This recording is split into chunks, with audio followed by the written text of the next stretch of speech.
It's time for Lindsay's essay of the day. Yay! Brought to you by We Should Write, right? I used to perform in downtown Nashville on the Broadway Strip at one of the most famous honky-tonks. I started there in the summer of 2007 before every bar had 4 levels and every country star needed one with their name on it. Back when there was still room to two-step, back before the bachelorettes and party buses, back when cash was king, literally, no Venmo, no I'll request it from my phone. If you didn't tip the band cash, we didn't make money. Nowadays, people get drunk and Venmo request songs like it's room service, which, speaking from experience, feels free. But I digress. Those years are some of the best memories of my life, and also some of the messiest. But today, I'm going to tell you about the day I quit. There was a guy who used to come in often. Let's call him Jeff, because that's actually his name. He loved to drink a cold beer, listen to good music, if I do say so myself, and go from strangers to new friends with others who also loved to drink a cold beer and listen to good music. I can test that making friends is actually easier than we make it out to be. One Thursday, Jeff texted me and said he would be shipping out to Afghanistan on Saturday. And the way he wanted to spend his Friday night was coming downtown to drink a cold beer and listen to good music amongst strangers turned friends. God bless America. Am I right? I told the band to be ready for a good time. This was going to be a send-off. The bar was packed that night, shoulder to shoulder.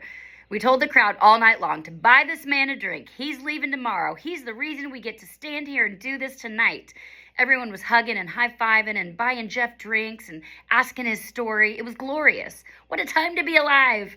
And then the owner of the bar walked in, already drunk. He started barking orders and telling the girls behind the bar to keep the drinks coming. At one point, I realized he was yelling at me to get up on the bar and sing. Now, this was back in the day when we could perform on the bar, something I used to do in stilettos back before the nerve endings in my feet were fried. These days, I sing barefoot in the grass. Less sexy, but way more, literally, grounded. So, as I was still in my people-pleasing time of life, I slowly made my way through the crowd and tried to climb up on the bar. Now, this was also back when I was 20 pounds lighter and actually in my thinnest time of life as an adult. Also my most unhealthy time of life, but more on that at a later time. I went behind the bar, placed my pink spiked stiletto on the beer cooler to try and hoist myself up, and I felt somebody grab me. I'll let you guess who. They grabbed my waist and said, "Get off the bar, you effing fat ass." I assume you understand he did not say effing. I froze. I was confused, embarrassed. I was burning, especially because he had just told me to get on it. But the band was playing, the crowd was cheering, and Jeff was there. So I got up on the bar anyway, and I sang "Here for the Party" like I wrote it myself. Between choruses, I toasted Jeff, and the crowd roared for him, and for a second, I almost let it go, until I heard him again. "Shut up! No one wants to hear about him. Just keep singing," said the bar owner. And that's the moment, the sliding doors moment. In real life, I bit my lip, which is hard to do while singing, finished the song, walked back to the stage, and set the mic down. Not so much a mic drop, but a mic lay. I told the band I was done, and I walked out mid-set. I never worked there again. And yes, Jeff followed me to the bar next door, and we got drunk and laughed. And yes, he's alive and very well today. But in the movie version, in my head, if I could go back and do it again, I stopped the band abruptly and said into the mic, "Hold up, hold up, hold up." Cue the record scratch. "I want you all here tonight to know what the owner of this bar just said to me and about the man we're here celebrating tonight." And then I tell them, "If you all follow me, drinks are on me next door."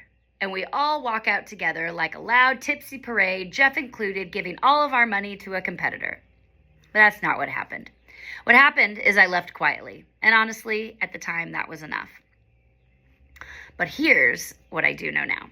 No bar, no name, no famous anything is worth being spoken to like that. And maybe more importantly, on a night that was supposed to be about honoring something real, something, or rather someone, small, tried to take up way more space than deserved. And I don't allow that around me anymore.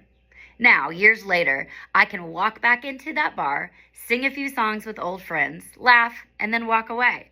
Because in both versions of the story, I walked away.